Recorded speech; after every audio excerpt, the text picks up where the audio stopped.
Hello and welcome to HMG News, broadcasting from our studios here in the greater Washington metropolitan area. My name is Cyprien Ntaryamira, and it is such a humbling experience to be sitting right here, right in front of you, on this very important and historical date. 25 years ago today, on this very date, April 6th,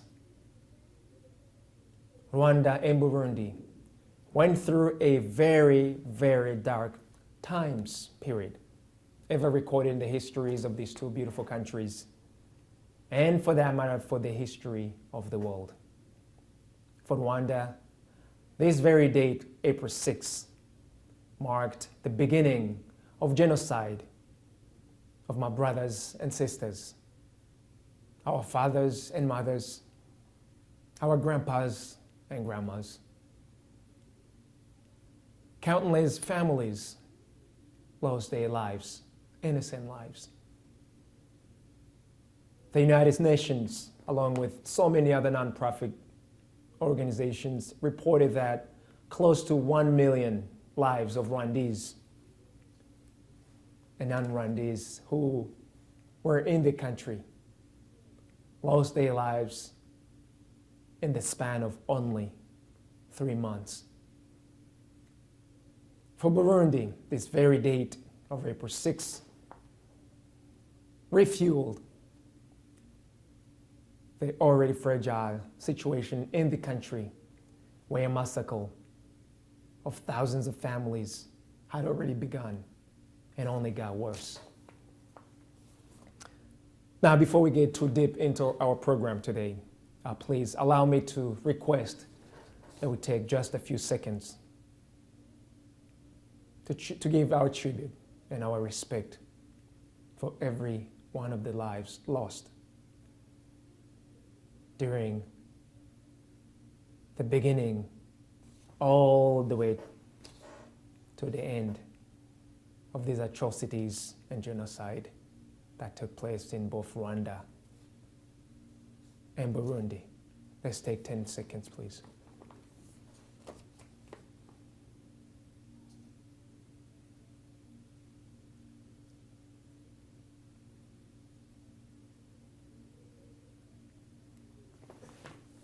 Thank you. Now, today our program is a little bit sensitive.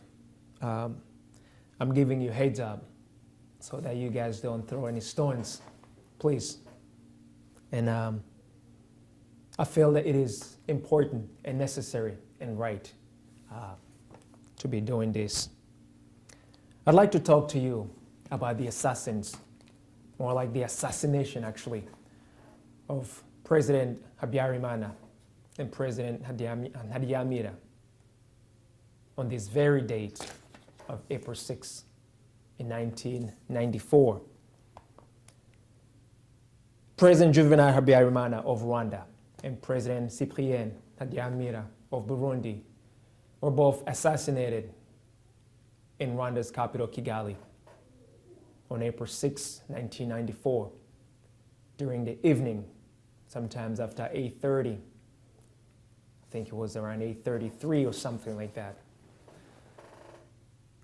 They were assassinated along with so many other people who were traveling with them.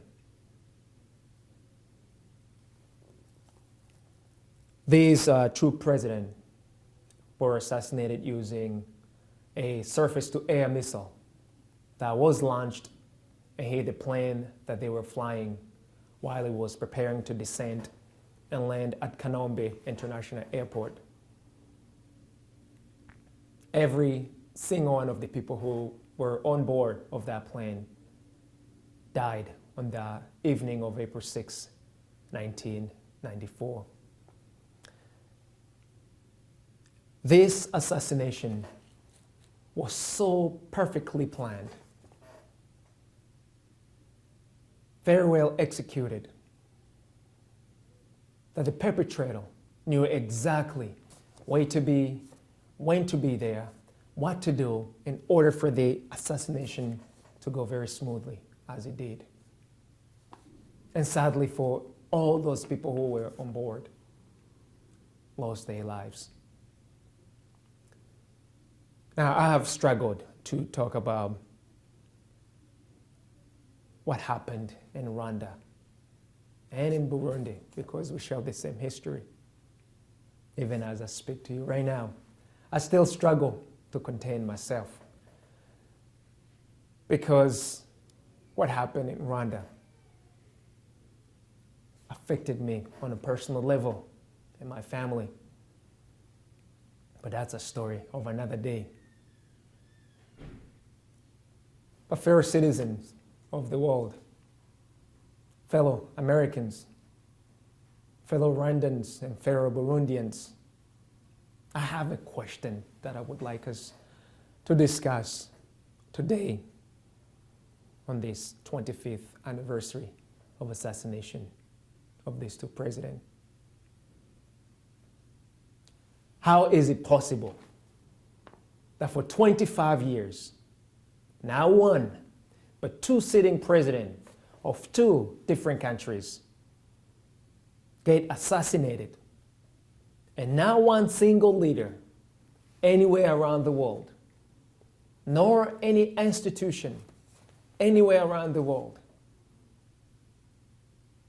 speak up, orders for an investigation, and bring the perpetrators of this assassination to justice? How is it possible that for these 25 years, nobody has cared?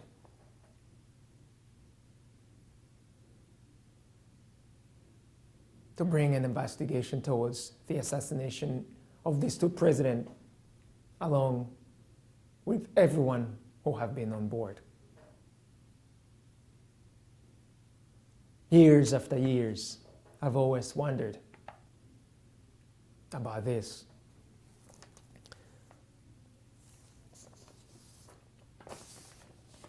On a serious note,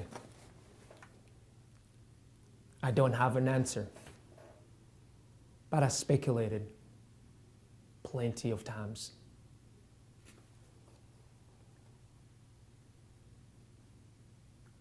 And I always ask myself, where is our democracy? Where is our justice?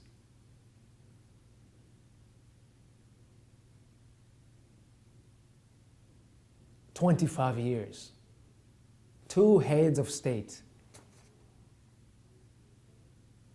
get assassinated,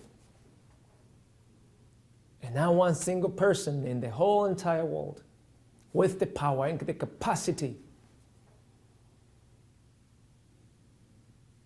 to orders an investigation does anything about it." How sad and how very selfish this situation had been. Now, I did a little bit of research into the presidential assassination of many countries around the world because I wanted to know and to understand the process that normally takes place when these tragic events take place, so that I can have an understanding as to perhaps why these two presidents' investigation has never taken place, and just to get a sense of what to do and how to proceed about all of this. And I looked into specifically also two most influential countries with such a long history and interest in the guerrilla regions of Africa. And these countries were the United States and France. And I found some very shocking, to the point that I was speechless. The findings in this investigation led me to just feel a chill in the jail within myself, because I just couldn't believe it. So for these past 243 years since the independence of the United States, there have been 4 successful assassinations of presidents of the United States who were in office. And the very first president to be assassinated in the United States was President Abraham Lincoln. President Lincoln was assassinated on April 14th, 1865. He was the 16th president of the United States. And he was assassinated approximately at 10:15 p.m. He was in Washington, D.C. when he was assassinated. And he fought for his life overnight, but sadly, the very next day, on April 15th, the medical doctors declared him dead, approximately at 7:22. He was assassinated by one John Wilkins Booth. He used a .44 caliber Derringer pistol to assassinate the president. The details of his assassination were so gruesome. The ones that I can share with you, appropriate for the television anyway, is that he was shot execution style from the back of his head. John, who assassinated the president, attempted to run for his life as well, but was later caught a few days back, further down in Virginia, by the Union soldiers. They attempted to apprehend him and take him to justice. However, he refused and he was shot dead on that same day that they found him. The next president of the United States to have been assassinated was President Abraham Garfield. He was the 28th president of the United States, and he was assassinated on July 2nd, 1881, approximately at 9:30 a.m. He was also here in Washington, D.C., and fought for his life for almost 2 months, but he lost the battle of his life on September 19th, 1881, at approximately 10:35 p.m. He was assassinated by one Charles Guiton, who also used a .42 caliber revolver, pistol gun, to kill him. Mr. Charles was brought to justice in an extremely and highly publicized trial that lasted from November 14th, 1881 to January 25th, 1882.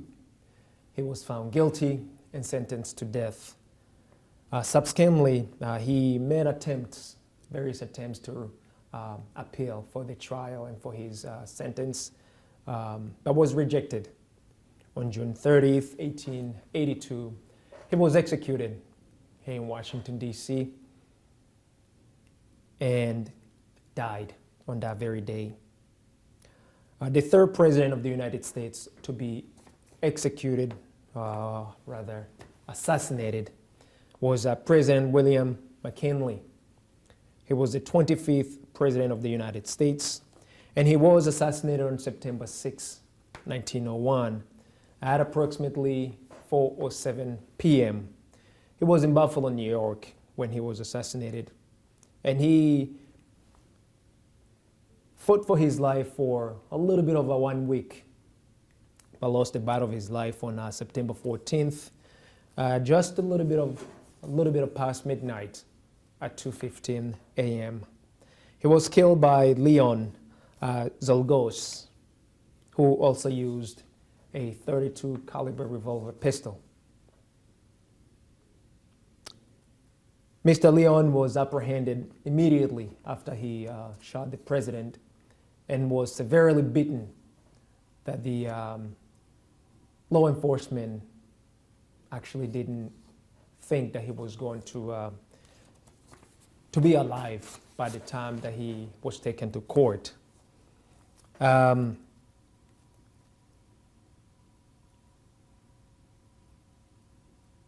For a very extremely rapid 2-day rushed court. He was taken to trial for 2 days and immediately found guilty for the assassination of the president. He refused to defend himself from what I have gathered, and instead he just accepted the death penalty. He was executed by electrical chair in Auburn prison, October 29th, 1901. The last president of the United States to have been assassinated was President John Fitzgerald Kennedy. He was the 35th president of the United States and was assassinated on November 22nd, 1963, approximately at 12:30 p.m. And he was in Dallas, Texas, which is down in the south of the United States.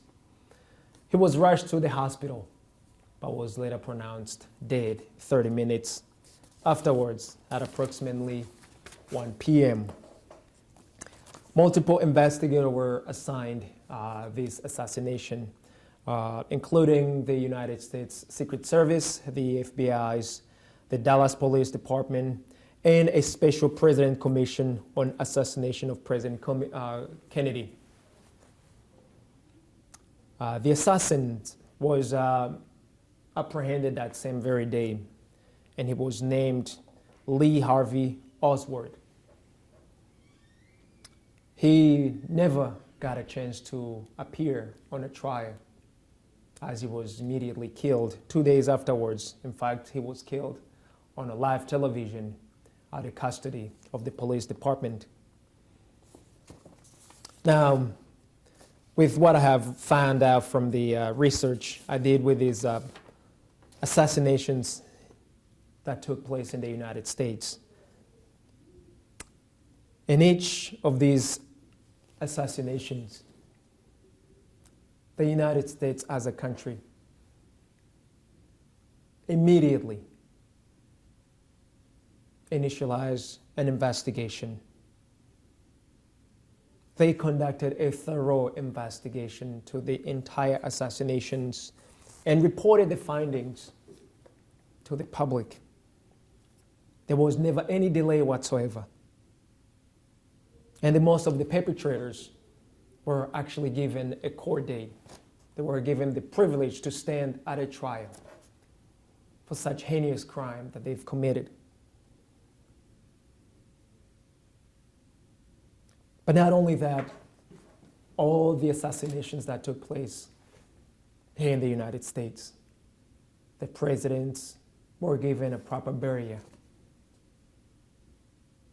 proper respect and dignity as they were put to rest.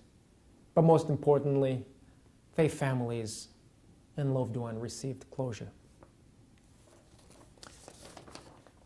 For the French people, when I looked into the assassination of the French president, for the 230 years up to date since French obtained their own independence or started becoming stable after the revolution of the French, there have been 2 successful assassinations of presidents of France. And in each and every one of those assassinations, just like in the United States, an immediate investigation took place, was ordered right away. Various organizations, law enforcement, all got together in the rally to bring the perpetrators to justice. And most of those perpetrators did receive their court date and were convicted. The presidents received proper burial as head of states, but also as fathers of their families. But above all, more resources have been allocated both in the United States, France, and other countries around the world to ensure that the security of head of states is assured, as well as the rest of the public servants. Now, the list of these presidents of France who were assassinated is as follows. The very first president to have been assassinated in France was François-Sadi Carnot. And he was the 5th president of France. And he was assassinated on June 24th, 1894. He was in Lyon, France. It was reported that he died the next day, just a few minutes past midnight. He was assassinated by one Sante Caserio. And he was very badly assassinated using, he used a knife to assassinate the president. He stabbed the president to death. He was later apprehended, brought to justice, and convicted of assassinating the president. Mr. Caserio called the assassination a political act, and he was executed on the 16th day of August in 1894. The second president of France to have been assassinated was Paul Doumer. He was the 14th president of France, and he was assassinated on May 6, 1932. He also fought for his life overnight, but later lost the fight of his battle on the very next day on May 7th, 1932, at approximately 4:37 a.m. He was assassinated by one Paul Gorilov, and the weapon of choice that Mr. Paul used to assassinate the president was a pistol as well. It was reported that after Mr. Gulov was apprehended, he was brought to trial on July 25th, 1932. And 2 days later, he rejected everything that was spoken at the court. Nevertheless, he was convicted and sentenced to death. And on September 14th, he was executed at La Sainte Prison in Paris. Now, given these two reports of my research that I did in regards to these assassinations, in particular for these two countries, fellow citizens, fellow Americans, fellow Rwandans, and fellow Burundians, can you imagine a sitting president of the United States being assassinated? And 25 years go on, with now one single institution, now one single leader within the country doing anything about it. Can you just imagine, even fathom the idea? Personally, I cannot. Can you imagine a sitting president of France being assassinated and 25 years go on with no investigation, no nothing related to that? Can you imagine that taking place? Personally, I do not. I cannot even imagine that. What about the royal families across the water in the United Kingdoms? Can you imagine any royal family member or even the prime minister being assassinated and 25 years gone with nobody doing anything about the investigation or even bringing the perpetrators to justice? Sadly, I cannot fathom that idea because it just doesn't happen. It's never happened, and it will not happen.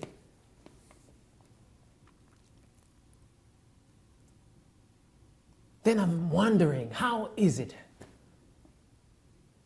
that not one, but two sitting presidents of two countries got assassinated, and the entire world shut their mouth for 25 years to this very date? No investigation, no nothing has been done to bring the perpetrators of this assassination to justice. I thought about the answers for these past 25 years. I could not come up with a satisfying answer.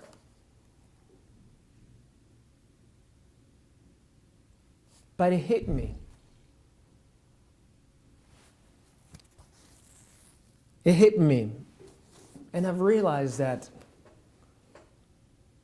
for 25 years to go on, whereas two most powerful heads of states get assassinated, and not one single leader around the world, nor any institution with the capacity and power to do anything about it, do anything. I've come to realize that the reason behind is that the value of the lives of these two presidents and the lives of everyone on board who was traveling with him is so cheap and meaningless that it is not worthy any one of the leaders around the world or any institution to initialize, conduct, and apprehend the perpetrators of this assassination. That's what I could come up with. It is very sad. It is very, very sad.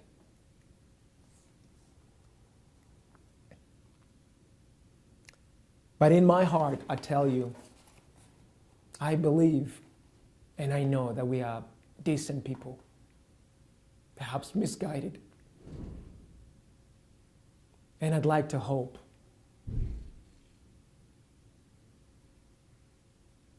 that we can amend this situation and bring closure and find the perpetrators of this assassination and bring them to justice.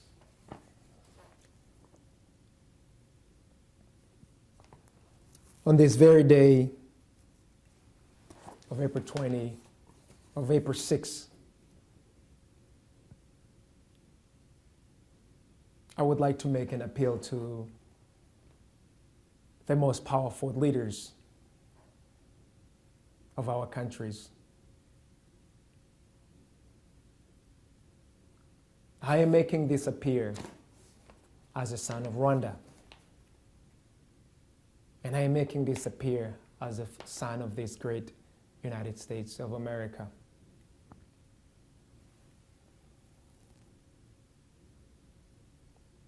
And it is my prayer and my desire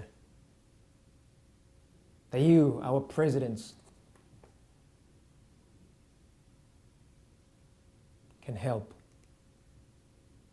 bring the perpetrators of your fellow presidents to justice.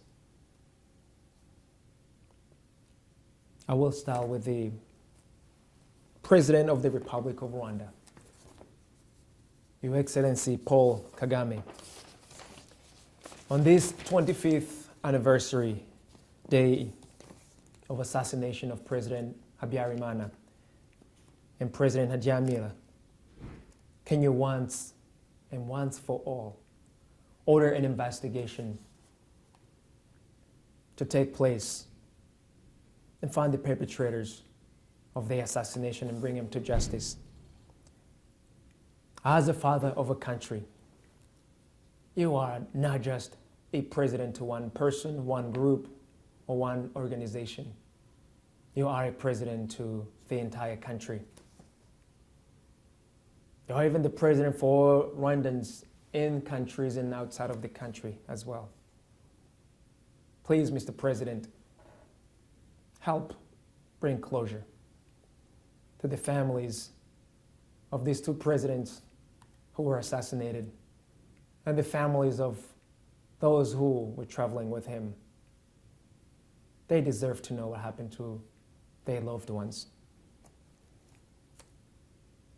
To President Donald Trump, Your Excellency, on this 25th anniversary of the assassination of President Habyarimana and President Ntaryamira, will you lend a hand to the people of Rwanda and the people of Burundi? Help them to bring the perpetrators of the assassination of these two presidents to justice. So you are so well aware of how many multiple attempts on your life have been made thus far. You know what it takes to keep you safe, Father.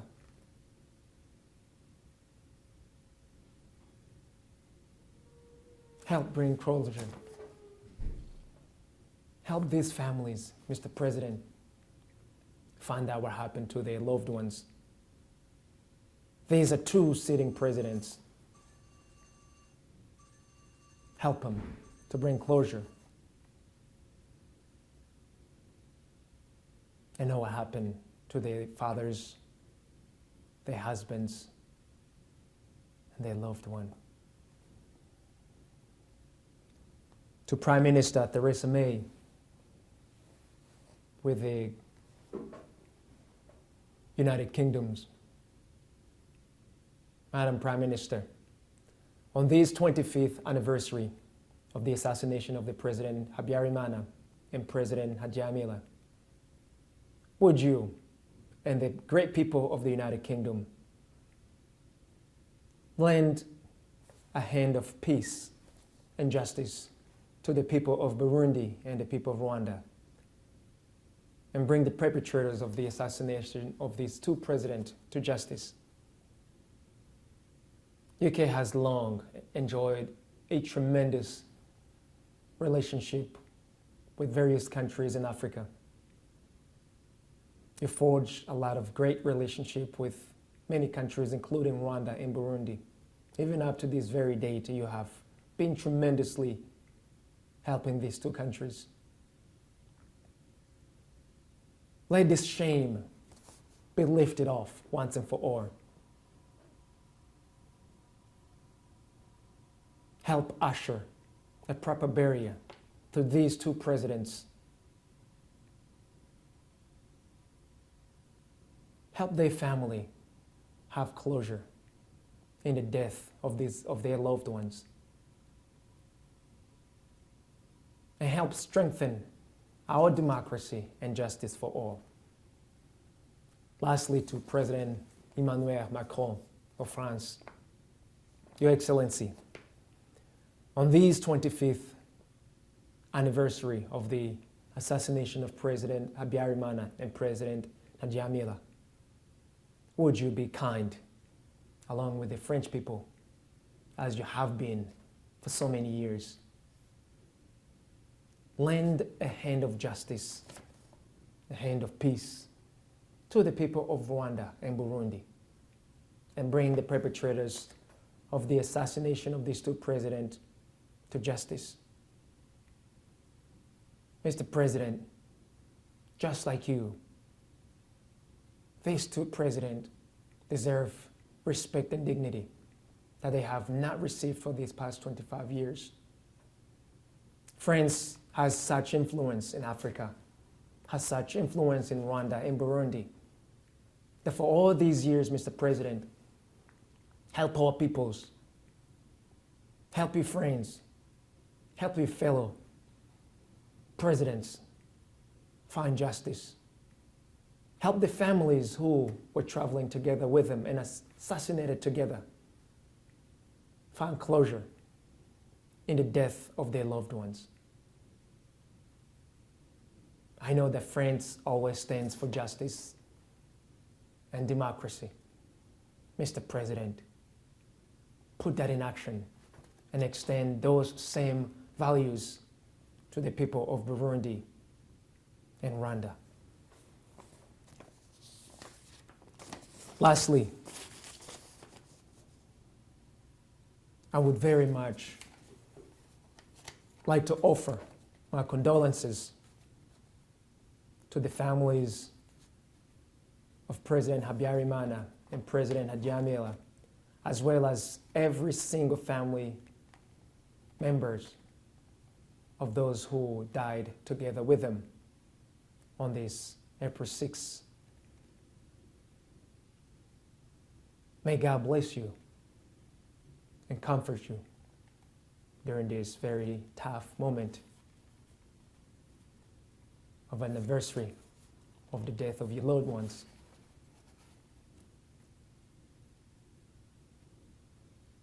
I also would like to take this opportunity to invite all of you out there, especially in the greater Washington metropolitan area, and those who can come at our studio. We want to invite you to come in as we celebrate our loved ones, as we celebrate this 25th anniversary of genocide of our brothers and sisters, fathers and mothers, grandpas, grandmas in Rwanda. Let's hear of your story. We want to welcome you at our studio here. We'll put the address right at the bottom there. We would very much love to hear of your story. We want to honor you. And we want to be together and say enough is enough.